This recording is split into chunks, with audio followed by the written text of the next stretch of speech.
Okay, तो शुरू करते हैं। हेलो एवरीवन, सभी को फिर से गुड इवनिंग। तो जैसा आप सभी को पता ही है, चैप्टर नंबर 3 पढ़ रहे थे आपके क्लास 10th का, pair of linear equation in two variable, मतलब दो चर वाले रैखिक समीकरण युग्म।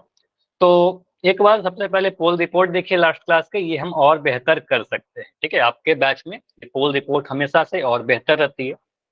तो यहाँ पर बस ध्यान देना है। जैसे अच्छी बात है कि यहाँ पर काफी सारे बच्चों के सारे आंसर सही है, जैसे कि पूजा, निधि, बंटी एंड अनुज, इनका सारा आंसर सही है। इनके अलावा सबनम धर्मेंद्र के आईडी से बच्चे हैं, विजेंद्र के आईडी से बच्चे हैं, राहुल के नाम से बच्चे हैं। इनका 3 में 2 सही है। इनके अलावा काफी सारे बच्चे हो जो आपने ट्राई किया है, कुछ आंसर गलत हुए, कुछ आंसर स्किप हुए। वेरी गुड, सभी को मैं बोल रहा हूँ, लेकिन यहाँ पर हमें और इसको इम्प्रूव करनी है। ठीक है, हमें और अच्छे तरीके से आंसर देना है ताकि ज्यादा से ज्यादा हमारा आंसर सही और अच्छी पोल रिपोर्ट बने। ठीक है, तो आज ट्राई करना कि सारे आंसर सही करें, मतलब ज्यादा से ज्यादा सही करने की कोशिश करें। ठीक है, चलिए कैसे आंसर करना है पता है आपको। रिवाइज करते हैं टॉपिक को, क्या था हमारा लास्ट क्लास का topic. Very very very important, आपके एग्जाम में यहाँ से क्वेश्चन 100% आएंगे। लास्ट क्लास में बताया था, आज ही बोल रहा हूँ। ठीक है, तो यहाँ पर आप क्या बोलोगे, सर कैसे पता चलेगा कि दिए गए समीकरण युग्म संगत है और असंगत है। एक तो ग्राफ के द्वारा पता चलता है, तो ग्राफ वाला आज सीखेंगे। लास्ट क्लास में हमने क्या सीखा था, गुणांकों का अनुपात निकालकर। ठीक है, तो सिंपली मैं यहाँ पर कुछ चीजें बता रहा हूँ। अगर हमारे पास दो समीकरण युग्म लिखे गए, दो समीकरण युग्म का मैं जनरल फॉर्म लिख रहा हूं, जैसे कि a1x plus b1y plus c1 equal to 0, पहला समीकरण ऐसा लिख दिया। और इसका मान लो एक समीकरण भी दे सकता है 2x plus 3y plus 9 equal to 0, उदाहरण लेंगे अभी। यहां पर लिख दिया a2x plus b2y plus c2 equal to 0, काफी इंपॉर्टेंट, इसलिए मैं बार इसको रिपीट कर रहा हूँ, सारी चीजें लिख लीजिएगा। मान ले हमारे पास ये दो समीकरण है, समीकरण नंबर 1 और समीकरण नंबर 2, कुछ ऐसा। तो यहां से आप बोलोगे सर हमें पता करने के लिए कि संगत है कि असंगत है, लाइन कैसे बनेंगी, ठीक है, कितने हल होंगे, ये सारी चीजों के लिए गुणांकों की तुलना करते हैं, गुणांकों का अनुपात निकालते हैं। पहले आप क्या करोगे, a1/a2 का अनुपात निकालोगे, a1/a2 देखोगे। उसके बाद आप b1/b2 निकालोगे।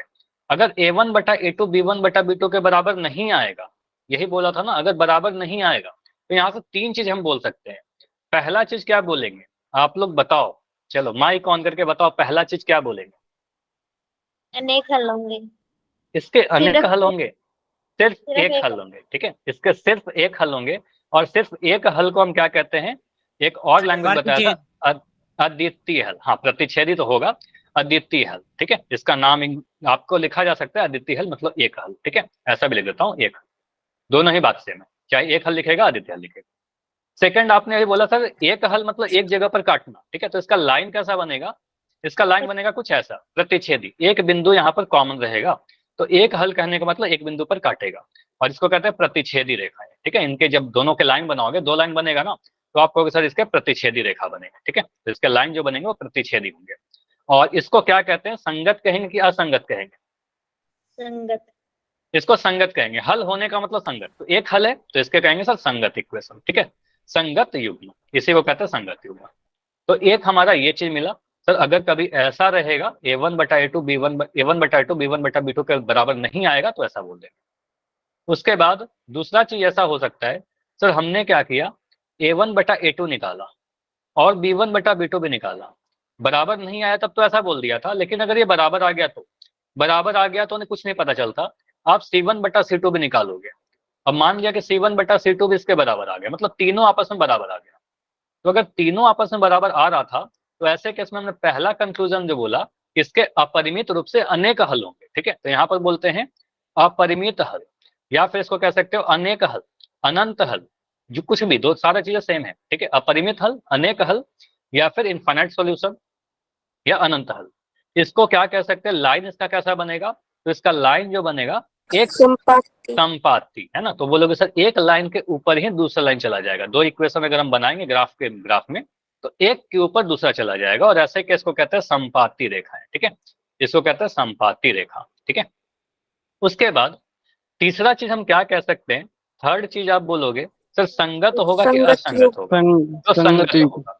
और इसमें एक चीज और स्पेशल बताया था, क्या था, अभी थोड़ी देर पहले बताया, संगत कैसा वाला, आश्रित, तो इसको कहते हैं आश्रित संगत। ठीक है, तो ये भी ध्यान रखिएगा, संपाती वाले केस को हम आश्रित कहते हैं, इंग्लिश में डिपेंडेंट कहते हैं, ठीक है, इंग्लिश में इसको डिपेंडेंट कहते हैं, बस नाम याद रखिएगा, ठीक है। एग्जाम में हो सकता है कि डिपेंडेंट पूछ ले, ठीक है, तो डिपेंडेंट मतलब संपाती, ठीक, तीनों ही बराबर। उसके बाद एक चीज और आपको बताया था सर, अगर ऐसा कुछ कंडीशन आ गया A1/A2 निकाला और ये बराबर आ गया B1/B2 के, लेकिन ये C1/C2 के बराबर नहीं है, C1/C2 के बराबर नहीं है, अगर ऐसा वाला कंडीशन आ गया तो ऐसे केस में बोलेंगे सर यहाँ पर हम लोग कितने हल बोलेंगे, तो ऐसा केस में कहते हैं इसका कोई हल नहीं होगा, ठीक है। तो यहाँ पर बोलेंगे इसका हल नहीं होगा, या फिर मैं लिखता हूँ कोई हल नहीं होगा, नो सॉल्यूशन, कोई हल नहीं होना, नहीं होना या नहीं होगा, ठीक। कोई हल नहीं होगा तो इसका लाइन कैसा बनेगा, चलो यहाँ पर मैं 1 लिखना चाहिए ना, चलो इसको मैं 1 लिखता हूँ। तो पहला चीज बोला सर कोई हल नहीं, दूसरा चीज इसका लाइन कैसा बनेगा सर, कोई समांतर, है ना। तो देखो एक हल था तो एक जगह पर काटा, अनेक हल था तो अनेक जगह पर काटा, कोई हल नहीं है तो नहीं काटेगा। नहीं काटने का मतलब दो लाइन पैरेलल चला जाना, तो पैरेलल जाना यानी समांतर रेखा बनना, तो यहाँ पर समांतर रेखा बनेगा तो कोई पॉइंट कॉमन नहीं मिलेगा, कोई ऐसा पॉइंट नहीं है जो दोनों ही लाइन पर, ठीक है। तो आपको सर ऐसे में समांतर लाइन बनता है, मतलब इस लाइन और इस लाइन की बात कर रहा हूँ, ये दोनों जो लाइन होगा वो समांतर बनेगा। और तीसरा चीज आप कह सकते हो कोई हल नहीं होने ही का मतलब क्या है, असंगत, बहुत बढ़िया। तो यहाँ पर बोलेंगे सर इसको कहेंगे असंगत युग्म, ठीक है, इंग्लिश में inconsistent pair of linear equations, ठीक है। तो ये जो पूरा चीज लिखा हुआ है ना, इसमें से हर एक चीज आपसे पूछा जा सकता है, जरूरी नहीं है कि मैं आपको पहले ये देकर आपसे पूछ रहा हूँ कैसा हल हो तो आपसे भी एग्जाम में से पूछाएगा, नहीं, आपसे पूछा जा सकता है कि अगर हमारे पास संपाती रेखाएं हैं तो संपाती रेखा के कितने हल होते हैं, तो आप बोलना सर अपरिमित हल होते हैं, ठीक है। तो इसमें से जितनी चीजें हैं वो सारी चीजों को आप बढ़िया से रिवाइज करके जाइएगा, यहाँ से कैसे भी घुमा करके क्वेश्चन पूछा जा सकता है, ठीक है, बहुत तरीके हैं क्वेश्चन पूछने के।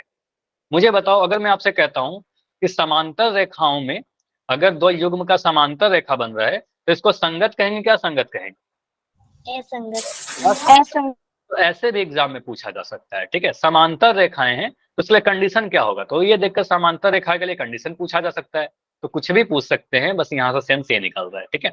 अब हो सकता है कि कंडीशन ना देकर आपको सीधे सीधे समीकरण लिख के दे दिया जाए, जैसे मैं यहाँ पर और डिटेल में इसको समझाता हूँ, दो समीकरण लेकर, ठीक है। मान लिया हमारे पास एक समीकरण लिखा है कुछ ऐसा, पहला समीकरण लिख दिया 2x minus 7y plus 8 is equal to 0। समीकरण नंबर 2 मैंने लिख दिया 5x plus 8y minus 9 is equal to 0। अब इसके बारे में आपसे पूछ रहा हूँ कि सारे चीज मुझे बताइए, संगत है कि असंगत है, लाइन कैसा बनेगा, इसके कितने हल होंगे, क्या करोगे आप, इसकी तुलना करेंगे, ठीक है।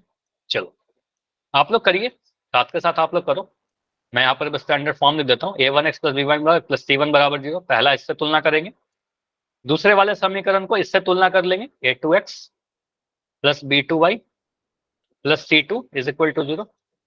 अब हमेशा देखो लिखने का तरीका आपको ये होना चाहिए, a1 केवल एक हल, केवल एक हल, सर। ठीक है, ठीक है, प्रतिच्छेदी रेखा सर। प्रतिच्छेदी रेखा, ठीक है, ये भी सही आया, दोनों आंसर सही आया। और संगत है कि असंगत है, संगत सर। संगत है, बढ़िया। तो यहाँ पर आप सिंपली देखो एग्जाम में कैसे लिखोगे, आपको क्या लिखना चाहिए, पहले वाले समीकरण को इससे कंपेयर करेंगे, ठीक है, a1x plus b1y plus c1 बराबर 0 से, यहाँ से तुलना करेंगे तो a1 का वैल्यू बोलोगे सर x का गुणांक 2 दिख रहा है, b1 का वैल्यू y का गुणांक -7 दिख रहा है, c1 का वैल्यू कांस्टेंट वाला टर्म 8 दिख रहा है अचर वाला पर, ठीक है।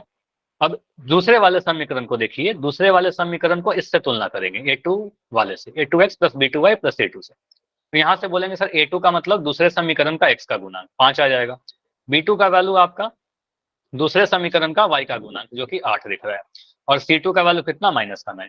हमेशा ऐसे ही लिखना, a1 b1 c1 a2 b2 c2, उसके नीचे काफी जल्दी से आपको दिखने लगेगा आंसर। यहाँ से बोलोगे सर a1/a2 निकालिए, तो a1/a2 आया 2/5।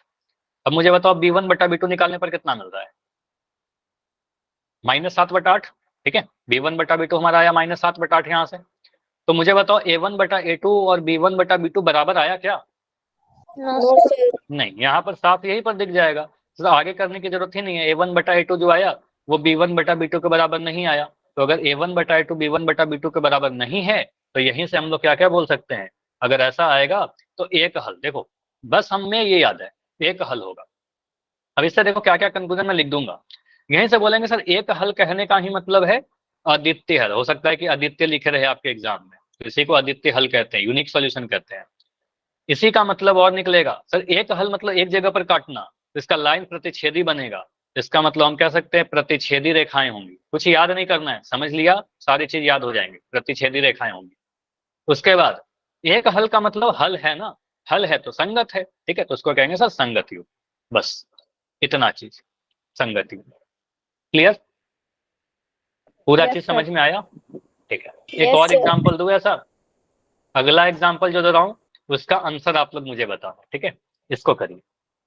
इतना डिटेल में क्यों सीख रहे हैं, इंपॉर्टेंट है काफी ज्यादा, ठीक है। मैंने चाहता कि कोई भी क्वेश्चन इससे आपके एग्जाम में आए तो आप छोड़ो, ठीक है, हर एक बच्चा सॉल्व करेगा। क्वेश्चन में लिख रहा हूं यहाँ पर 5x minus 9y plus 4 is equal to 0। यहां मैंने लिख दिया 15x माइनस 18y, चलो 18 नहीं लिखते, यहां मैं लिख रहा हूं 27y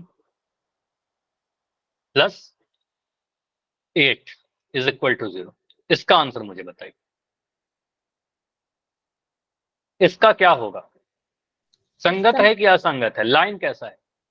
संपत्ति। ये सर असंगत है। संगत है, असंगत। संपत्ति है। असंगत है, संपाती है। संपाती में तो फिर संगत हो जाएगा।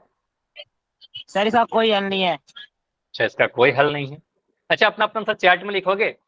चैट में लिख दो, फिर सभी लोग अपना अपना आंसर चैट में लिखिए।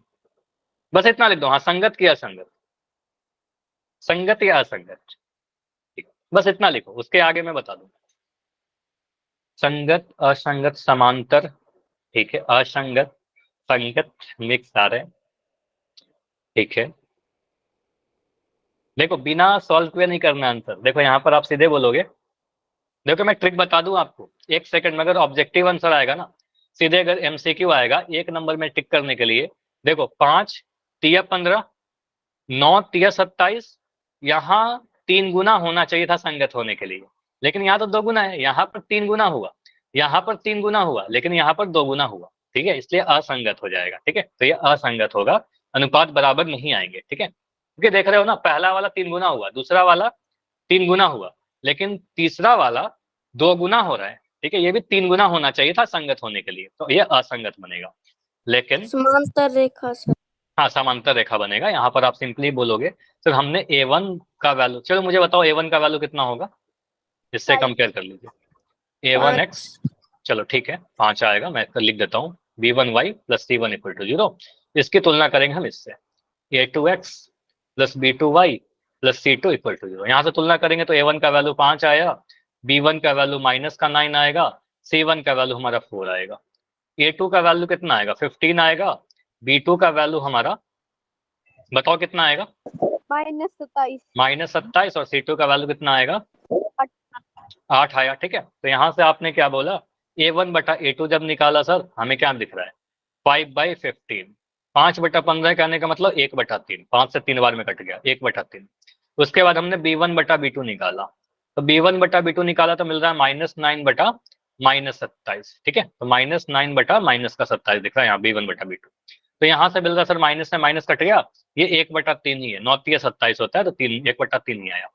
तो A1 बटा A2 जो आया वो B1 बटा B2 के बराबर आया।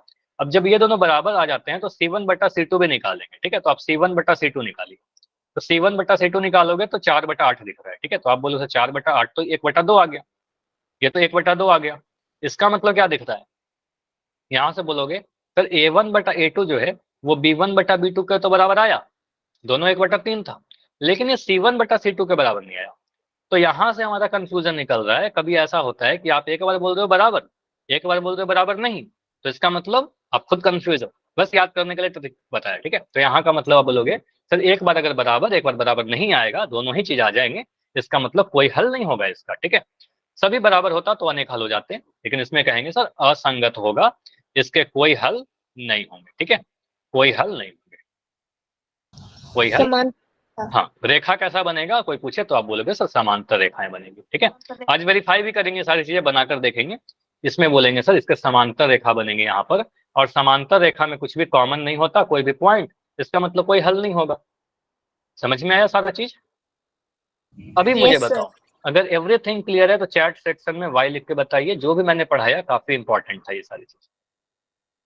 चलिए, तो अभी मैं 2 क्वेश्चन दे रहा हूँ, एक रिकॉल क्वेश्चन और एक क्वेश्चन और आएगा, ठीक है। उसके बाद फिर नया टॉपिक पढ़ेंगे। पहला क्वेश्चन तो सीधे कंडीशन पर है, 1 नंबर का क्वेश्चन है। ये 1 नंबर का क्वेश्चन है आपका। सीधे मैं चैट को बंद कर रहा हूं और आपका पोल ऑन है। कंडीशन को देखिए और आंसर कीजिए थोड़ा ध्यान से। कंडीशन क्या दिया गया है? अगर 2 कर दिया समीकरण सर। युग्म में कर दिया, बढ़िया। अगर 2 समीकरण युग्म में कुछ ऐसा दिया गया कि a1 बटा a2 जो है वो b1 बटा b2 के तो बराबर है, लेकिन ये c1 बटा c2 के बराबर नहीं है।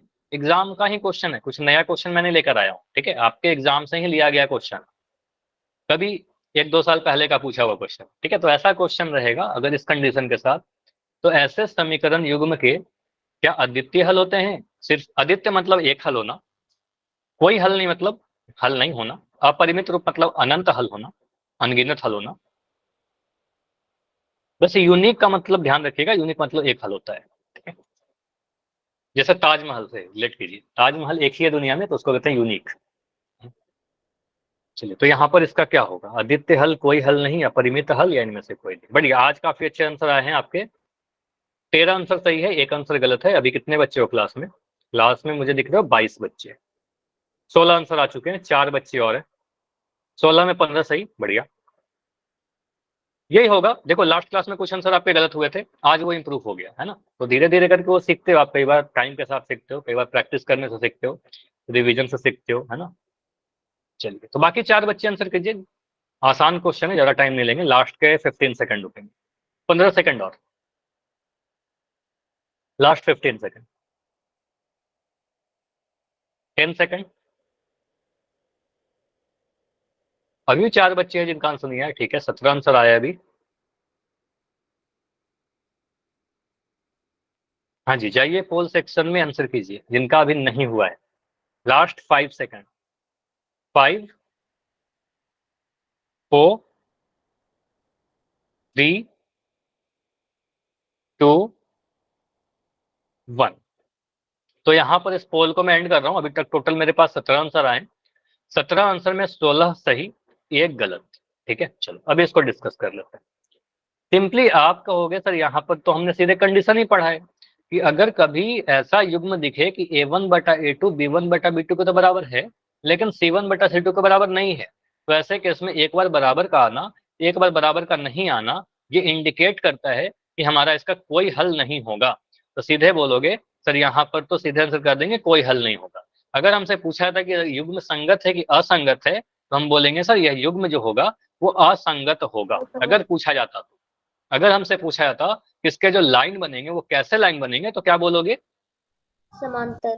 समांतर लाइन बोलेंगे, ठीक है। तो डिपेंड करता है कि हमसे क्वेश्चन क्या पूछा जा रहा है। यहाँ पर अभी हमारा आंसर ऑप्शन बी जाएगा, ठीक है।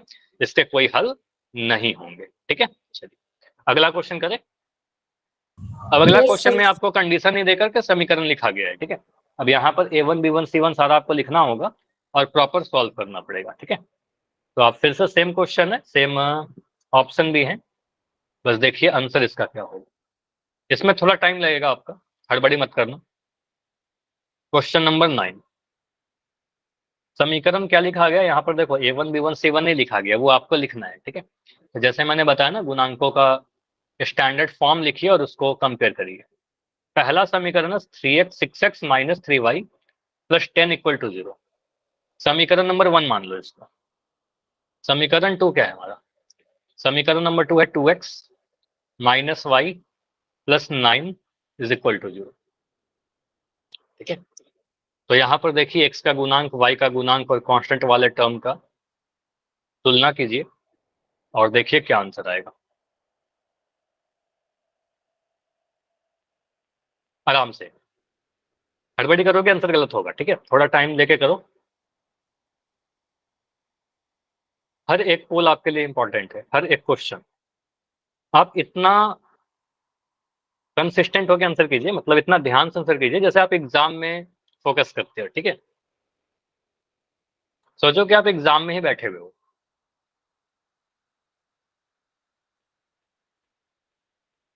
एग्जाम में आप कुछ हड़बड़ नहीं करते हो ना, आपको पता होता है कि हम गलत करेंगे तो मेरा नंबर कट जाएगा। तो यहाँ पर भी लाइटली मत लीजिए, सोचिए कि आप एग्जाम में ही बैठे हो। समीकरण को लिखिए, दोनों समीकरण को। a1x plus b1y plus c1, a2x plus b2y plus c2 बराबर 0। इसकी इक्वेशंस को लिखिए, a1 b1 c1 का वैल्यू लिखो, a2 b2 c2 का वैल्यू लिखो। हाँ, क्या बोल रहे हो साहिब? गलत हो गया।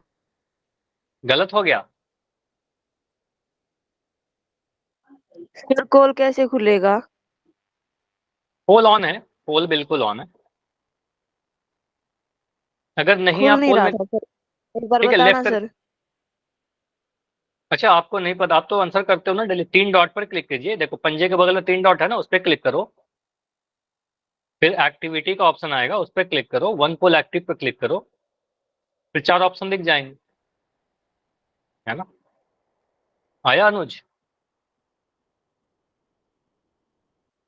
अगर पोल नहीं आ रहा तो लेफ्ट करके ज्वाइन करो, सही हो जाएगा, क्योंकि मैक्सिमम आंसर आ चुके हैं। ठीक है, 14 बच्चों के आंसर आए, अभी 15 बच्चों के आंसर आ चुके हैं। ठीक है, 16 आंसर आ गया। अभी 5 या 6 बच्चे और हो जिनका आंसर नहीं आया है। हाँ जी, आंसर कीजिए क्या होगा इस सिचुएशन में। अगर आप कभी ऐसा होता है, देखो होना तो नहीं चाहिए, मैं हमेशा कहता हूँ, लेकिन अगर कभी ऐसा होता है कि आपने आंसर कर दिया, फिर आपको लगता है कि मेरा आंसर गलत हो गया, हमें चेंज करना है, तो चेंज तो नहीं कर पाओगे। बस अभी के लिए इतना करना, चैट जब ऑन करूंगा तो अपना आंसर चैट सेक्शन में लिखना, ठीक है? लेकिन ये करना नहीं जनरली, ठीक है? जनरली ये हमें पोल में ही सही आंसर देना है, वही आपका रिकॉर्ड आता है। लास्ट 10 सेकेंड्स, 10 सेकेंड और, लास्ट 5 सेकेंड,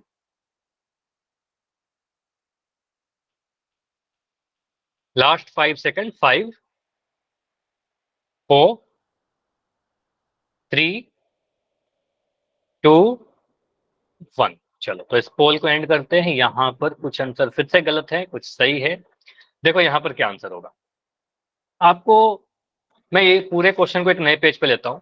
सिंपली आप बोलोगे मैंने ऑप्शन हटा दिया, सिंपली आप समीकरण 1 को लिखिए। देखो मैं सारी चीजें लिख रहा हूँ, आप एग्जाम में अगर ये क्वेश्चन आएगा, मान लो बिना ऑप्शन का, 2-3 नंबर में भी आ सकता है, तो सीधे मैं क्या बोलूंगा, सर मैं लिखता हूँ यहाँ पर समीकरण 1 को, 6x minus 3y plus 10 is equal to 0।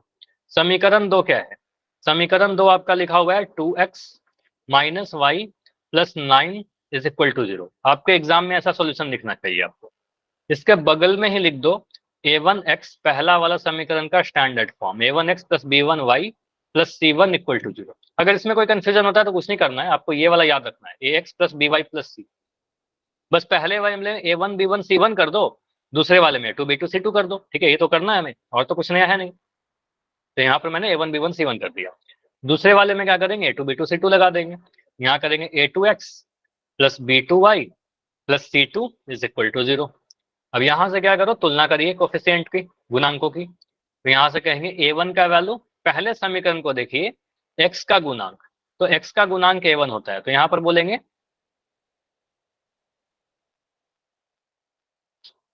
Minus नहीं लगाया। क्यों माइनस नहीं लगाया?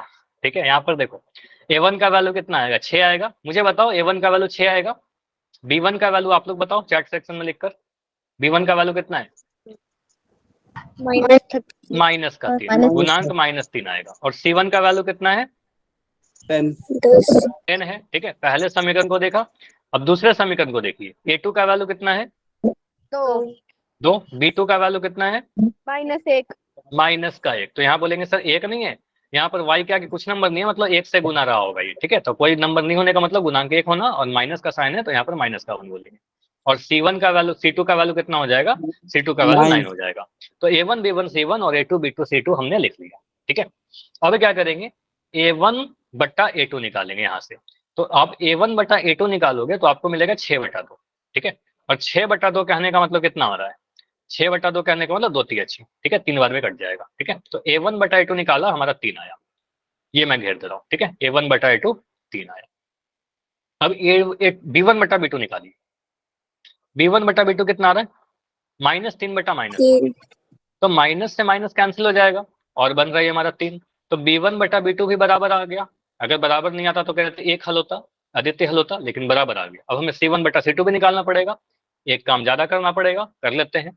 C1 बटा C2 निकालिए तो ये मिल रहा है 10/9। अब ये तो 10/9 आ गया तो कैंसिल भी नहीं होगा, तो C1 बटा C2 तो अलग आ गया। तो यहां से देख के हम क्या बोलेंगे, यहां से देखकर हम बोलेंगे सर A1 बटा A2 जो आया वो B1 बटा B2 के तो बराबर है, दोनों ही 3-3 आ गया था, लेकिन ये C1 बटा C2 के बराबर नहीं आया। तो कभी ऐसा आता है, इसका मतलब क्या होना, अब बता दो फाइनल कंक्लूजन क्या निकलेगा यहां से। यहां से कंक्लूजन क्या निकल रहा है, इसके कितने हल होंगे, कोई हल नहीं। एक भी नहीं।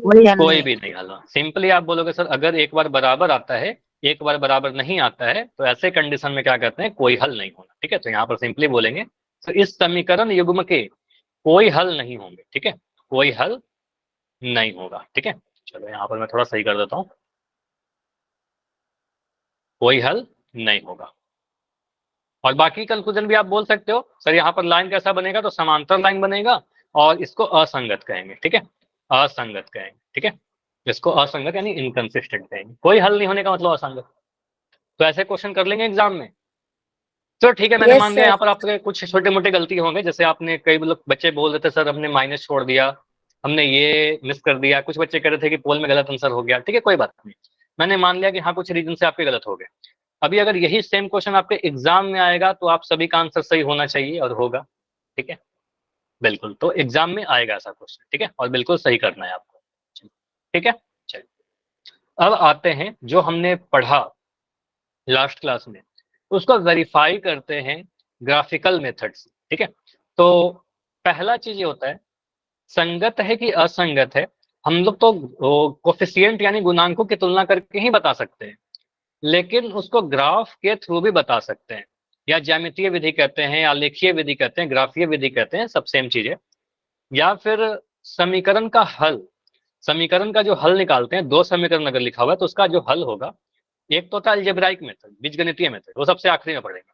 उसके पहले हम लोग ग्राफिकल मेथड पढ़ लें, ग्राफ के थ्रू, ग्राफ बनाकर भी हम लोग सॉल्यूशन बता सकते हैं, क्या हल बता सकते हैं, यस बिल्कुल बता सकते हैं। सीख लेते हैं, ग्राफ बनाना आपको आता है, उसको यूज करेंगे और समझेंगे। जैसे देखो, पहले एक बार इसको रिकॉल कर लीजिए, अभी बता भी रहा था कि अगर हमारा कभी ग्राफ प्रतिच्छेदी आएगा, मान लो दो लाइन हमने बनाया, मान लो दो समीकरण लिखा हुआ है A1x, बार बार मैं दो ये समीकरण लिख रहा हूँ, आप याद कर लीजिए लिख लिख के। ठीक है, अपने देखो मैं जितनी बार लिख रहा हूँ आपसे ज्यादा मैं लिखता हूँ। ठीक है, तो मुझे याद होते रहता है, आप भी साथ के साथ लिखो, आपको याद हो जाएगा। ठीक है, अगर इस तरह से दो समीकरण लिखे गए है ना, कोई इक्वेशन दिया रहेगा आपको नंबर के फॉर्म में, अगर इसका पहला समीकरण बनाया, इसको मान लो हमने बोला सर इसका नाम L1 है, इसका नाम L2 है। ठीक है, अगर इसका ग्राफ बनाए, तब ग्राफ प्रॉपर बनाएंगे आज के क्लास में, अगर वो एक जगह पर काट रहा है तो इसको कहेंगे सर ये संगत होगा, प्रतिच्छेदी रेखा कहेंगे। ठीक है, हल क्या होगा, यही वाला पॉइंट हमारा हल हो जाएगा, ये पॉइंट जो आएगा वही हल होगा। जहां पर भी कोई लाइन एक दूसरे को काटता है वह पॉइंट, ऐसा बोल सकते हो, कोई रीजन आपसे पूछे तो आप सिंपली कह सकते हो सर ये वाला जो पॉइंट है वो लाइन L1 पर भी है, लाइन L2 पर भी है, दोनों ही पर स्थित है। दोनों पर स्थित होने का मतलब दोनों, ठीक है, लेफ्ट करके ज्वाइन करो सही हो जाएगा। दोनों ही पर स्थित है तो आप कहोगे सर दोनों ही का हल होगा। दोनों का हल होने का मतलब समीकरण युग्म का हल होना। ठीक है, दोनों का हल होने का मतलब युग्म का हल होना। ठीक है, तो आप कहोगे सर प्रतिच्छेदी की रेखा के केस में संगत करते हैं, संपाती के रेखा के केस में भी संगत होता है क्योंकि अनेक बिंदु कॉमन मिल जाते हैं, और समांतर के रेखा में कोई भी पॉइंट कॉमन नहीं मिलता तो कहेंगे सर इसके कोई हल नहीं होंगे और ये असंगत हो जाता है। ठीक है, इसमें कोई हल नहीं होता। ठीक है, हल नहीं होना। ठीक है, हल नहीं होगा, इसमें अनेक हल होंगे और प्रतिच्छेदी में अद्वितीय हल एक हल होगा। ठीक है, चलो अब मुझे एक चीज और बताओ, आज मैंने बताया था आपको संपाती कोइंसिडेंट वाला जो केस था, इसको संगत तो बोलते हैं। देखो संगत दो टाइप के होते हैं ना, यहाँ पर आप देख रहे हो, संगत जो है प्रतिच्छेदी वाला भी संगत है और संपाती वाला भी संगत है। तो इसका कोई स्पेशल नाम है क्या, दोनों में कुछ डिफरेंस बताया था आपको, संपाती वाले को एक नाम आश्रित है ना। तो बस ये ध्यान रखिएगा, आपके एग्जाम में कभी पूछ ले इसको कैसा बोलते हैं, तो आश्रित संगत कहते हैं, यानी इसको डिपेंडेंट भी कहते हैं। ये बार बार लिख रहा हूँ ताकि आपको याद हो जाए। ठीक है, डिपेंडेंट यानी आश्रित। ठीक है, चलिए बाकी अभी और एग्जाम्पल के थ्रू समझ लेते हैं इसको, काफी क्लियर हो जाएगा आपको। जैसे कि यहाँ पर मैं दो समीकरण लिख दिया, x + 3y = 6, 2x - 3y = 12। मुझे बस इतना बताओ क्या मैं सीधे आपसे पूछूं कि ये समीकरण युग्म संगत है या असंगत? मैं आंसर नहीं मांग रहा, मुझे बस इतना बताओ, आप लोग बता दोगे क्या, यस या नो? बस इतना बताओ। हाँ जी, संगत है या संगत है। असंगत? अच्छा संगत है, बता भी दिया। तो यहाँ पर हमने क्या करेंगे, बिल्कुल सर गुणांकों की तुलना करके हम बता ही सकते हैं, ठीक है। लेकिन यहाँ पर आपके यहाँ पर क्वेश्चन देखिए क्या लिखा गया है, ग्राफ के द्वारा जांच कीजिए। अगर कभी ऐसा आपके एग्जाम में आता है कि ग्राफ के द्वारा जांच कीजिए, तो हम संगत असंगत तो बता ही सकते हैं गुणांकों की तुलना करके, लेकिन अब हमें ग्राफ बनाना होगा, ठीक है। तो ग्राफ के थ्रू वेरीफाई करते हैं इस चीज को, ठीक है, चेक करते हैं। तो कैसे चेक करेंगे, इस दोनों समीकरण का, इसको आप बोलोगे सर इसको हमने मान लिया समीकरण नंबर 1, इसको हम बोल देंगे समीकरण नंबर 2। इन दोनों को हम ग्राफ पर प्लॉट करेंगे, एक ही ग्राफ पर।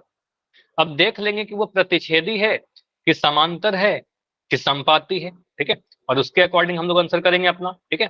चलो, तो यहाँ पर करने के लिए पहले वाले समीकरण को मैंने ले लिया। जैसे समीकरण था पहला x + 3y = 6, ठीक है, ये समीकरण था। यहाँ पर आप लोग से मुझे आंसर चाहिए कि अगर आपने x को 0 किया तो y का वैल्यू कितना आएगा। x को आप अगर 0 करोगे तो y का वैल्यू कितना मिलेगा, y का वैल्यू 2 मिल जाएगा। आप बोलोगे सर x, चलो यहाँ पर मैं लिख रहा हूँ x + 3y = 6। तो x को जब आप 0 पुट करोगे, x = 0 पर y का वैल्यू कितना मिलेगा, सर इसको लिख देंगे सर 0 + 3y = 6। यहाँ से y का वैल्यू मिल जाएगा 2, लिख देंगे सर y = 2, ठीक। तो एक तो हमने ये लिख लिया, x का मान 0 रखने पर y का वैल्यू 2 आएगा। अब इसको मैं मिटा रहा हूँ। अब मुझे बताइए y का वैल्यू 0 रखने पर x का वैल्यू कितना आएगा। जब हमने 6 y का सर। वैल्यू 0 रखा तो x का वैल्यू कितना आएगा। बहुत आसान है ये तो, x + 3y = 6। तो y का वैल्यू अगर 0 करेंगे तो x + 3 × 0 = 6 आएगा, और यहाँ से x + 0 = 6 आएगा, यानी x का वैल्यू 6 आ जाएगा। मतलब y का मान 0 रखने पर x का मान 6 आ रहा है, ठीक है। तो 2 पॉइंट कौन कौन सा बनेगा जहां से ये लाइन पास करेगा। हाँ जी बताओ। तो एक पॉइंट, आप पॉइंट कैसे लिखते हो, देखो पॉइंट हमेशा लिखने के लिए आप ऐसे देखते हो, ठीक है। एक ऐसा देखोगे 0 2, और एक देखोगे 6 0, ठीक है। तो हमेशा पहले x फिर y। तो जब हमने x का मान 0 रखा था, एक पॉइंट मिला सर a, x का मान 0 तो y का मान 2। दूसरा पॉइंट मिलेगा सर x का मान जब 6 तो y का मान 0, ठीक है। 0 2 और 6 0 से पास करेगा। अब 6 पर होगा, x में 6 y में 0। चलो पहले मैं 0 2 बनाता हूँ, x में 0 y में 2, तो y में 2 कुछ ये वाला पॉइंट होगा क्या, ये वाला पॉइंट है 0 2, मुझे बताओ, ठीक है, बताइए ये पॉइंट होगा क्या 0 2, हाँ या नहीं। Yes, 6 yes 0 sir. क्या होगा, x में 6 नहीं। y में 0, तो x में 6 जाने का मतलब x एक्सिस पे 6, 1 2 3 4 5 6, ये वाला पॉइंट होगा यहाँ पर, ठीक है। तो यहाँ पर बोलेंगे सर ये वाला पॉइंट जो आएगा वो 6 0 आएगा। हमारा लाइन इस दोनों पॉइंट से पास करेगा, ठीक है। तो इस दोनों को मिला दीजिए, ठीक है, इन दोनों को आप मिलाओगे तो आपका लाइन कुछ ऐसा चला जाएगा, ठीक है, ऐसा। तो ये हमने पहला लाइन बनाया। समीकरण 1 का ग्राफ जब हमने बनाया तो कुछ ऐसा बनाया। आप एग्जाम में अगर ग्राफ बनाओगे तो पेंसिल से बनाओगे, ठीक है, हमेशा पेंसिल का यूज करेंगे। तो x + 3y = 6 का ग्राफ हमने बनाया, ठीक। अब क्या करेंगे सर, दूसरे वाले समीकरण को लीजिए और दूसरे समीकरण का ग्राफ बनाइए। बनाए अब दूसरे का ग्राफ, चलो अब दूसरे का ग्राफ बनाते हैं। तो यहाँ पर आप बोलोगे सर x + 3y = 6 का तो आपने ग्राफ बना लिया। अब अगला समीकरण जो था वो था 2x - 3y = 12, ठीक है। अगला जो समीकरण आपको दिया गया था वो था 2x - 3y = 12। यहाँ पर मैं लिख दे रहा हूँ, ये हमारा x + 3y = 6 का ग्राफ, ठीक है। चलो अब मैं क्या कर रहा हूँ, दूसरे समीकरण के लिए पॉइंट खोज रहा हूँ। 2x - 3y = 12 में आप मुझे बताइए x का मान 0 रखने पर y का मान कितना आएगा। इस समीकरण को देखकर मुझे बताइए, x का मान 0 रख दे, अगर x का मान अगर 0 रखेंगे तो y का वैल्यू कितना आएगा। -4 सर। -4। 2 × 0 - 3 × y = 12। ये तो कट जाएगा, 0 हो जाएगा, तो माइनस का 3y = 12, तो y का वैल्यू आएगा -4, ठीक है। तो y लिखेंगे सर यहाँ पर -4 आ रहा है, ठीक है। अब मैं क्या कर रहा हूँ, y का मान 0 रख देता हूँ, इसको मिटाऊं यहाँ पर। अब मैं बस ये कैलकुलेशन है आपका, y का मान 0 6 रखना है। सर। y का मान 0 रखने पर x 6 आएगा, देखते हैं।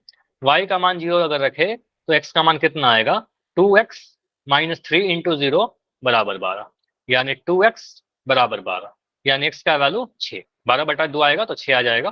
तो x का मान 6 आ रहा है। तो यहाँ पे बोलेंगे सर x का मान, जब y का मान हमने 0 रखा तो x का मान 6 आ रहा है, ठीक है। तो यहां से कह सकते हैं पॉइंट जो मिला हमारा, एक पॉइंट मिल रहा है। पॉइंट आपको कैसे देखने बताया, पहले इसको देखिए, तो ये दिख रहा है 0-4, उसके बाद देखेंगे सर इसको देखेंगे तो ये दिखेगा 6 0, ठीक है। तो इस टाइप से देखोगे हमेशा। तो एक पॉइंट दिखा हमारे पास 0-4, ठीक है, और एक पॉइंट 0-4, सॉरी 0-6 लिख दिया, 0-4 लिखेंगे, 0-4, और दूसरा पॉइंट लिखेंगे सर 6 0। तो 0-4 कहां पर होगा, x में 0, y में -4, तो y नेगेटिव मतलब नीचे की तरफ जाएगा y एक्सिस पे, तो y में -4 हमारा दिखेगा यहाँ पर, ये वाला पॉइंट, ठीक है। ये है -1, अगर आपको नहीं दिख रहा हो, थोड़ा छोटा दिख रहा है शायद, -3, ये -4, ठीक है। तो कहेंगे सर ये वाला पॉइंट जो आएगा ये 0-4 होगा, x में 0 है, y में -4 है। उसके बाद 6 0 तो हमारा पहले से पॉइंट प्लॉट है यहाँ पर, 6 0 ये वाला पॉइंट है, ये पहले से प्लॉटेड था, यहाँ से पहला वाला लाइन भी जा रहा था। तो इसका जब आप ग्राफ बनाओगे तो कुछ ऐसा जाएगा, इस दोनों पॉइंट से क्रॉस करेगा, कुछ ऐसा क्रॉस करेगा, ठीक है। तो यहां से हम कहेंगे सर ये वाला जो लाइन है कुछ ऐसा बनेगा, 2x - 3y = 12। अब ये दोनों लाइन को देखकर आपको क्या लग रहा है, ये दोनों लाइन कैसा है, प्रतिच्छेदी है, संपाती है, या फिर समांतर है? प्रतिच्छेदी सर। तो यहाँ से तो कोई कंफ्यूजन ही नहीं है, देखकर ही पता चल रहा है कि सर ये दोनों जो लाइन है, ये दोनों लाइन प्रतिच्छेदी है।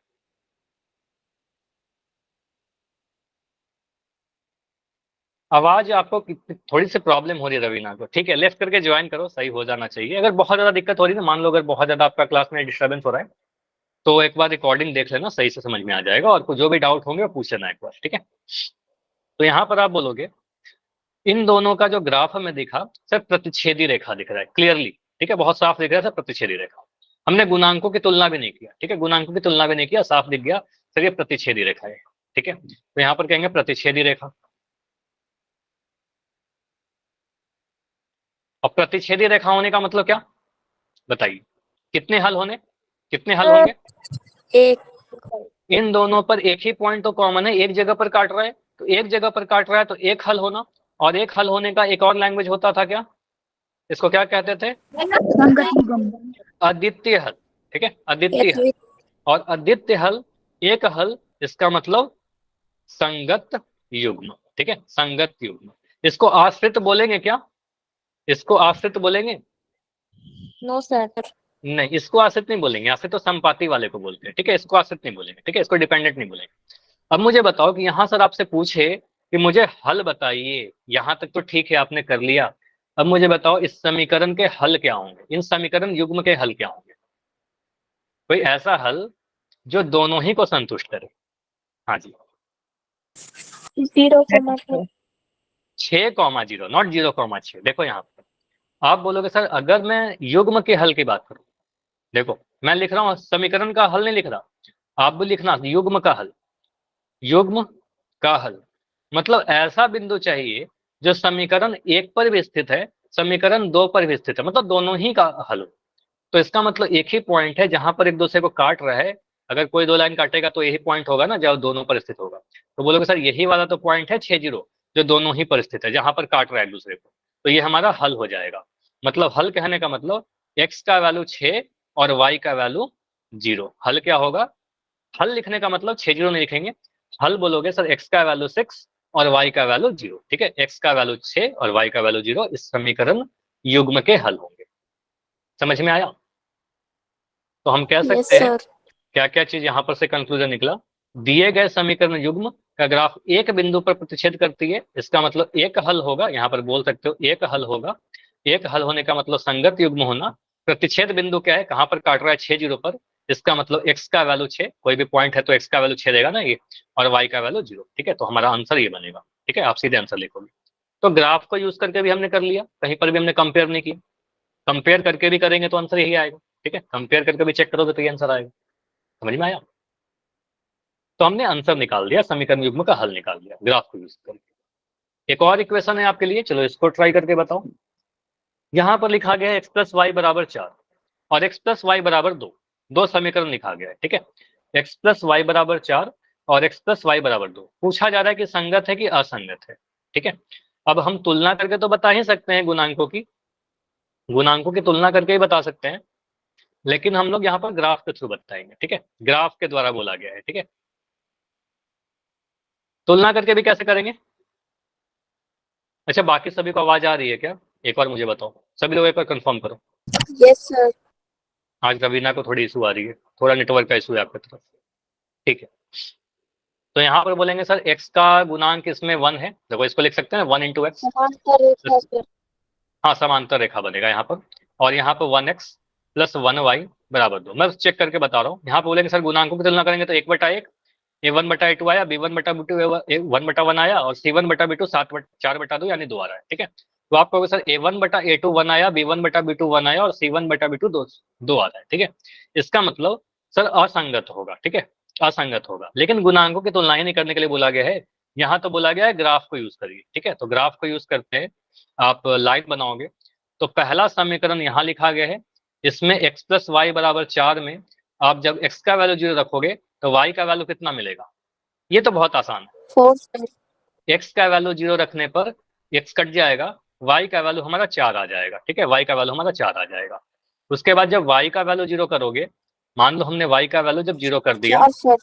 तो x का वैल्यू 4 आ जाएगा। ठीक है, x का वैल्यू फिर 4 आ जाएगा, y को अगर 0 कर देंगे तो x का वैल्यू 4 आ जाएगा। ठीक है, x प्लस वाई बराबर 4 है, तो x और y को जोड़ करके 4 लाना है, तो x 0 करेंगे तो y 4 होगा, y 0 करेंगे तो x 4 होगा।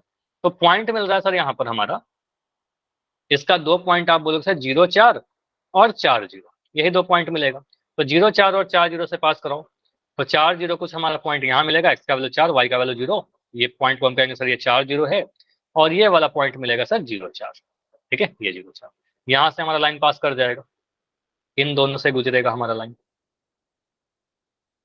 ठीक है, और जब भी आप ऐसा लाइन बनाओगे, तीर का निशान लगाओगे, यहाँ पर लिख दोगे x प्लस वाई बराबर 4। ठीक है, अब दूसरा x प्लस वाई बराबर 2 में, इस समीकरण में x का वैल्यू 0 करेंगे, y का वैल्यू कितना आएगा? 2 सर। 2 आएगा। x का वैल्यू 0 करेंगे, मान लो x प्लस वाई बराबर 2 लिखा हुआ था ना, x का वैल्यू 0 कर देंगे तो y का मान कितना आएगा? 0 प्लस वाई बराबर 2, तो y का वैल्यू 2 दिख जाएगा। ठीक है, तो y का वैल्यू 2, y को 0 करेंगे तो y खत्म हो जाएगा, तो x का वैल्यू 2 मिल जाएगा। तो 0 2 और 2 0 से पास करेगा, सेकंड वाला जो लाइन है 0 2 और 2 0 से पास करेगा। तो यहाँ से कहेंगे सर 0 2 और 2 0, तो 0 2 और 2 0 कहाँ पर मिलेगा हमें? एक पॉइंट तो यहाँ दिख रहा है 2 0, ठीक है, और एक पॉइंट यहाँ दिख रहा है 0 2 0। जब इन दोनों को आप मिलाओगे कुछ ऐसा जा रहा है, ऐसा जा रहा है, बताओ ये वाला लाइन हमारा क्या यस आएगा? सर। ये वाला लाइन हमारा x प्लस वाई बराबर 2। तो इसका मतलब क्या हो गया, ये दोनों कैसे रेखाएं आ गए, कैसे लाइन आ गई? समांतर। समांतर रेखा। समांतर रेखा। तो यहाँ से साइड में लिखिए आप, ये दोनों समांतर रेखा है। समांतर रेखा के केस में कितने पॉइंट कॉमन मिलेंगे? कहाँ पर एक दूसरे को काट रहा है? कभी नहीं काटेगा, एक भी पॉइंट कॉमन नहीं है, तो कहेंगे सर इसका कोई हल नहीं होगा। ठीक है, तो इससे आप कोई हल आपसे पूछे तो आप बोले सर कोई हल नहीं होगा, तो कैसे बताएं? ठीक है, कोई हल नहीं होगा। ठीक है, तो जब हल है ही नहीं तो हल कैसे बता सकते हैं? कोई हल नहीं होगा, और इसको क्या कहेंगे? असंगत कहेंगे। ठीक है, असंगत कह देंगे। ठीक है, तो इसको असंगत कहते हैं। तो पैरेलल लाइन जब भी दिख जाएगा बोल देना असंगत, सिंपल, क्लियर? आगे बढ़े, चलो। तो ऐसे लाइन बनाना होगा आपके एग्जाम में, लाइन बनाने के लिए भी सीखना है, और सारे जो कंक्लूजन निकल रहे हैं, जो निष्कर्ष निकल रहे हैं, वो भी हमें पता होना चाहिए। चलिए, तो आगे एक लाइन और बनाते हैं। यहाँ पर सारे कंक्लूजन लिखे गए हैं, आपको दिखाया गया है, ये पेज का आप स्क्रीनशॉट ले सकते हो, लिख सकते हो। दिए समीकरण युग्म का ग्राफ किसी बिंदु पर प्रतिच्छेद नहीं कर रहे, क्योंकि ये समांतर रेखाएं हैं, और इसका हल क्या होगा? कोई भी हल नहीं होगा, हल नहीं होगा इसलिए असंगत है। ठीक है, हल नहीं होगा इसलिए असंगत है। चलिए आगे एक और लाइन बनाया गया है आपके लिए, x प्लस वाई बराबर 4 और 2x प्लस 2y बराबर 8। ठीक है, x प्लस वाई बराबर 4 और 2x प्लस 2y बराबर 8। तो इसका कितना हल होगा, संगत है या नहीं है, और हल है तो इसका हल बताइए। ठीक है, अगर ऐसा बोला गया है तो क्या होगा? ग्राफ के द्वारा। ठीक है, आप तुलना करके ही बता सकते हो, बिल्कुल मैं यहाँ पर तुलना करके भी दिखा देता हूँ। पहले समीकरण के लिए आप a1 का वैल्यू कितना बोलोगे, मुझे बताओगे जल्दी से? x का गुणांक 1, b1 का वैल्यू 1, c1 का वैल्यू बताओ। C1 का वैल्यू आप चाहो तो 4 भी लिख सकते हो और -4 भी लिख सकते हो, कोई फर्क नहीं पड़ेगा। जैसे कि आप अगर देखो यहाँ पर अगर दाएं साइड में लिखा है ना 4, तो यहाँ भी दाएं साइड में 8 होना चाहिए, ठीक है। तो आप कह सकते हो C1 का वैल्यू 4, कोई दिक्कत नहीं है। आप -4 भी लिख सकते हो, समांतर रेखा x सर। प्लस वाई -4 बराबर 0 लिखेंगे तो -4 लिखना, ठीक है। तो दोनों साइड में एक पैटर्न बनाना, जैसे कि मैं कह रहा हूँ यहाँ पर राइट साइड में 4 लिखा हुआ है तो यहाँ पर भी राइट साइड में 8 लिखा हुआ है, ठीक है। अगर मैं 4 को उधर लेके जाऊंगा तो 8 को भी उधर लेके जाऊंगा, ठीक है। समपाती रेखा, हाँ यहाँ पर समपाती रेखा बनेगा। A1 का वैल्यू 1, B1 का वैल्यू 1, C1 का वैल्यू 4। A2 का वैल्यू कितना, दूसरे समीकरण को देखिएगा तो 2, B2 का वैल्यू 2 और C2 का वैल्यू 8, ठीक है। तो यहाँ पर आप बोलोगे सर A1 बटा A2 निकालेंगे तो 1 बटा 2 आएगा, B1 बटा B2 निकालेंगे तो भी साफ दिख रहा है सर 1 बटा 2 आएगा, और C1 बटा C2 निकाला तो 4 बटा 8 से हमारा 1 बटा 2 आ गया, ठीक है। तो ये सारे बराबर आ गए, A1 बटा A2, B1 बटा B2 और C1 बटा C2, इसलिए समान समपाती रेखा, ठीक है। अनेक हल, अपरिमित हल। लेकिन ऐसा नहीं करना था, ये तो बस बता रहा था आपको, ठीक है। तो आपको करना था ग्राफ के द्वारा, ठीक है, चेक करना है। तो मैं इसको मिटा दे रहा हूँ। ग्राफ के द्वारा कैसे चेक करेंगे, ग्राफ बना लेते हैं। तो यहाँ पर आपका दिख रहा है पहला समीकरण जो लिखा हुआ है x प्लस वाई बराबर 4। तो x प्लस वाई बराबर 4 में आपको पता है अभी लिखा था y का मान जब हम 0 करेंगे तो x का मान कितना आएगा, y का मान 0 करने पर x का मान 4 आ जाएगा, ठीक है। सिंपली आप बोलोगे सर x प्लस 0 बराबर 4, तो x का मान 4। y का मान आप अगर 0 कर दोगे तो x का मान 4 आया ही, और जब x का मान आप 0 कर दोगे, x का मान आप 0 करोगे मिलेगा 0 प्लस वाई बराबर 4। तो यहाँ से मिल जाएगा सर x का मान 0 करने पर y का वैल्यू 4। तो ये तो वही वाला समीकरण लिखा हुआ था, x प्लस वाई बराबर 4, 4 0 और 0 4 से पास करेगा, ठीक है। तो यहाँ पर बोलेंगे सर ये मेरा पॉइंट जो है 4 0 और 0 4 से क्रॉस करेगा, ठीक है, ये 2 पॉइंट से पास करिए। तो मैं यहाँ पर पास कर देता हूँ इसको, 4 0 और 0 4 से ऐसा कुछ गुजरेगा, ठीक है। पॉइंट ही बना देता हूँ, ये वाला पॉइंट है 0 4 और ये वाला पॉइंट है 4 0।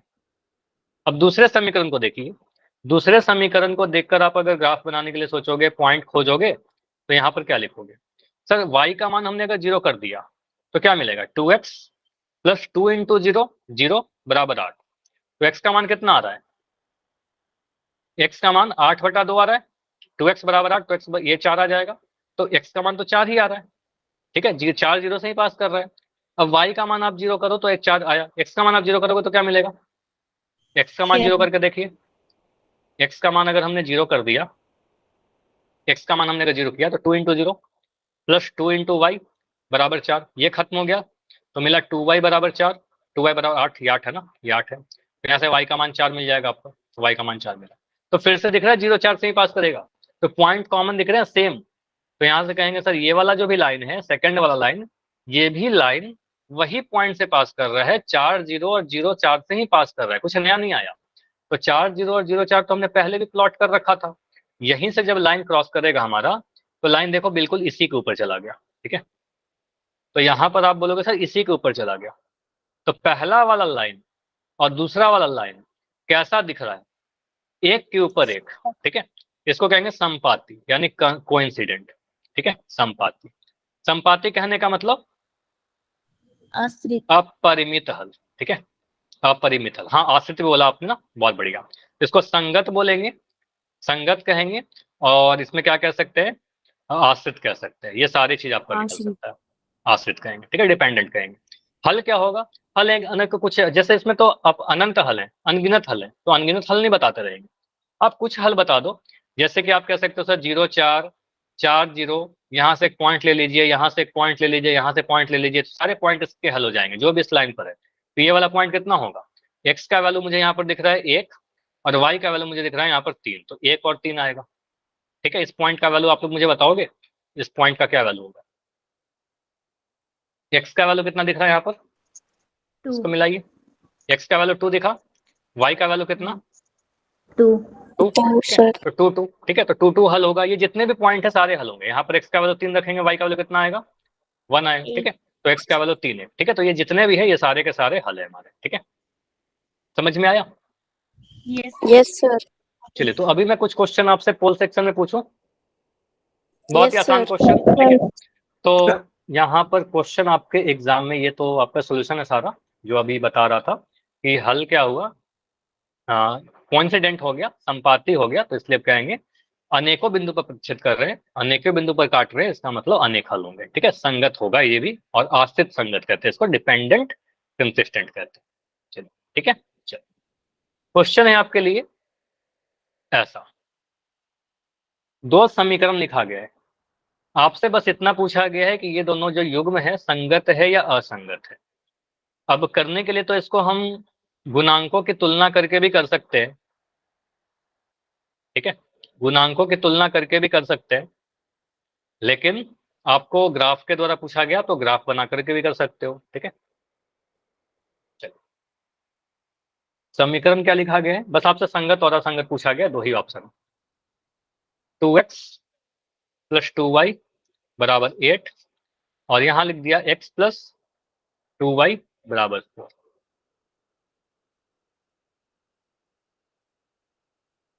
तो ये युग्म संगत है या असंगत है, कंसिस्टेंट है या इनकंसिस्टेंट है?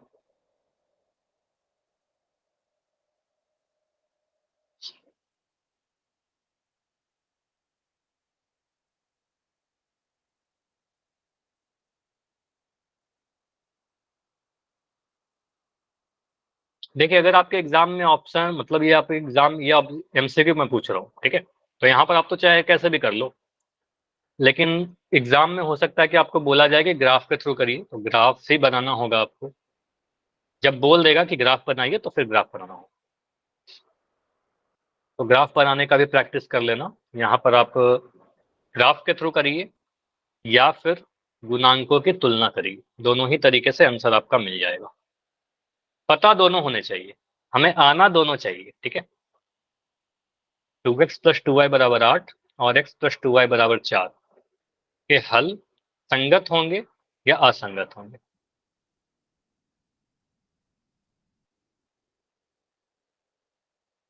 देखो, आप दोनों तरीके से वेरीफाई कर लो। अगर आपका कंफ्यूजन हो रहा है ना, तो आप ग्राफ भी बनाकर देख लो, और साथ के साथ आप गुणांकों की तुलना करके भी देख लो। मेथड तो आपको दोनों बताया गया है। तो 9 आंसर आए हैं अभी मेरे पास।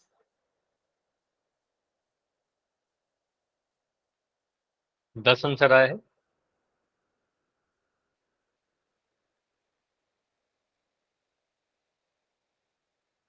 फिर अभी ना आप क्लास के एंड में रुक जाना, शायद आपको आज काफी नेट में प्रॉब्लम हो रही है। ठीक है, एक बार रुक जाना क्लास के एंड में।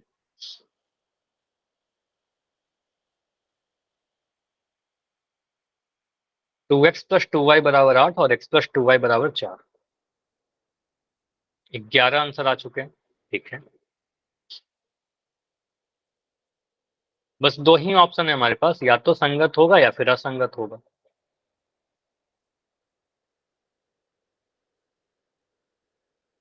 अच्छा, 50-50 हो गया अभी, मतलब बराबर बराबर आंसर आए। आधे बच्चों को लगता है संगत, आधे बच्चों को लगता है असंगत। देखो, अब मैं बार बार कर रहा हूँ, अगर आपका कंफ्यूजन हो रहा है ग्राफ में, ग्राफ बनाओगे टाइम लगेगा थोड़ा, तो आप इसके गुणांकों की तुलना कर लीजिए, वहां से आपका आंसर और जल्दी मिल जाएगा, क्योंकि सारी चीजें रिलेटेड हैं, एक दूसरे से जुड़ी हुई हैं। ठीक है, तो अगर एक भी कंसेप्ट पता है तो हम आंसर तक तो पहुंच ही जाएंगे, लेकिन सीखना सारी चीजें हैं।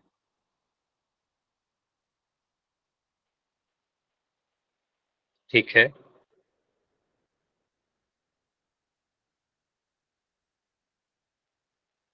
14 आंसर आया है अभी तक, 15 आंसर आ गया।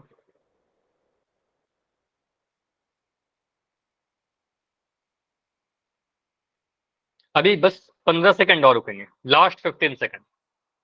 ट्राई करो कि इस 15 सेकंड में बाकी जो बच्चे हो सभी का आंसर आए। 4 बच्चे और हो अभी, 4 बच्चे और है।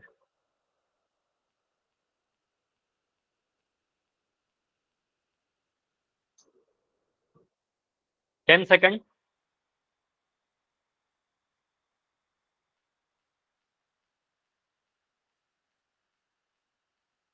चलिए, लास्ट 5 सेकंड, अभी एक या दो बच्चे हो बस, ओनली 2 स्टूडेंट। Last 5 second, 5, 4, 3, 2, 1। चलो यहाँ पर काफी मिक्स आंसर आए हैं और 50-50% वाला केस है यहाँ पर, ठीक है। मतलब हाँ, कुछ कह रहे हो क्या? विजेंद्र के नाम से बच्चों, आपका माइक ऑन है। ठीक है, एक सेकंड, ठीक है। तो यहाँ पर क्या है, 2x + 2y = 8 और x + 2y = 4। तो यहाँ पर आप क्या बोलोगे सर? मान लो अगर मैं गुणांकों की तुलना कर लेता हूँ, तो गुणांकों की तुलना करेंगे तो क्या मिलेगा सर? ये इसको तुलना करोगे सर, a1x, देखो मैं लिख रहा हूँ a1x + b1y = c1 लिख देता हूँ, ठीक है। दोनों ही में दाएं तरफ है c1, तो c1 को दाएं तरफ लिख दिया। इसको आप करोगे sir a2x + b2y + c2 plus c2 के जगह पर मैं c2 को दाएं तरफ भेज देता हूँ, ठीक है, बराबर c2 कर दिया, ठीक है, बराबर c2, बराबर का c2। यहाँ से आप कंपेयर करोगे तो a1 का वैल्यू आपको दिखेगा सर 2, b1 का वैल्यू क्या दिखेगा? b1 का वैल्यू दिखेगा 2 और c1 का वैल्यू दिख गया 8, ठीक है। a2 का वैल्यू कितना दिख रहा है? a2 का वैल्यू दिख रहा है 1, b2 का वैल्यू कितना दिख रहा है 2 और c2 का वैल्यू दिख रहा है 4। ये क्लियर है सभी का? इतना लिख लोगे। a1 पहले समीकरण का x का गुणांक, y का गुणांक और कांस्टेंट वाला टर्म इस तरीके से लिखा है a1 b1 c1 और a2 b2 c2 यहाँ से लिखा है a2 b2 c2, ठीक। आप अब कंपेयर करोगे तो a1 बटा a2 जब निकाला तो हमें 2/1 दिख रहा है, मतलब 2 आया। और b1 बटा b2 जब निकाला तो b1 बटा b2 2/2 यानी 1 आ रहा है। मतलब हमें दिख रहा है सर a1 बटा a2 और b1 बटा b2 आपस में बराबर नहीं है। a1 बटा a2 जो है b1 बटा b2 के बराबर नहीं है। तो a1 बटा a2 अगर b1 बटा b2 के बराबर नहीं है तो ऐसे केस में क्या बोलेंगे सर? यह संगत है, मतलब एक हल होगा। एक हल होने का मतलब प्रतिच्छेदी रेखा बनेगी और प्रतिच्छेदी रेखा करने का मतलब कंसिस्टेंट होगा, संगत होगा, ठीक है। एक हल होगा ना, इसका ग्राफ बनाओगे तो कुछ ऐसा ग्राफ बनेगा, ठीक है। तो आप इसका ग्राफ बनाइएगा। तो यहाँ पर ग्राफ मैंने बना के रखा है, तो यहाँ पर आपको मिलेगा सर पहला वाला जो लाइन था 2x + 2y = 8 वो किसी इस तरीके से पास करेगा और दूसरा वाला इस तरीके से पास करेगा। ये 0.40 पर ये दोनों प्रतिच्छेद कर रहे हैं, मतलब प्रतिच्छेदी रेखाएं तो संगत हो। समझ में आया? तो इस केस में हमारा आंसर संगत हो जाएगा। अच्छा, किसी का माइक ऑन है? एक बार माइक बंद कर लो पहले। ईश्वर सिंह के नाम से बच्चों आपका माइक ऑन है। चलिए अभी मुझे बताइए, इतना क्लियर है? क्लास इतना ही रखेंगे, इसके आगे क्वेश्चन और है लेकिन वो अगले क्लास में करेंगे, ठीक है। चलिए कोई डाउट है तो बताओ, अगर क्लियर है तो वाई लिख के बताइए। और हाँ, अभी आप क्लास लेफ्ट कर सकते हो अगर सारी चीजें क्लियर है तो। अगर कोई डाउट है बिल्कुल अभी मैं रुक रहा हूँ और अभी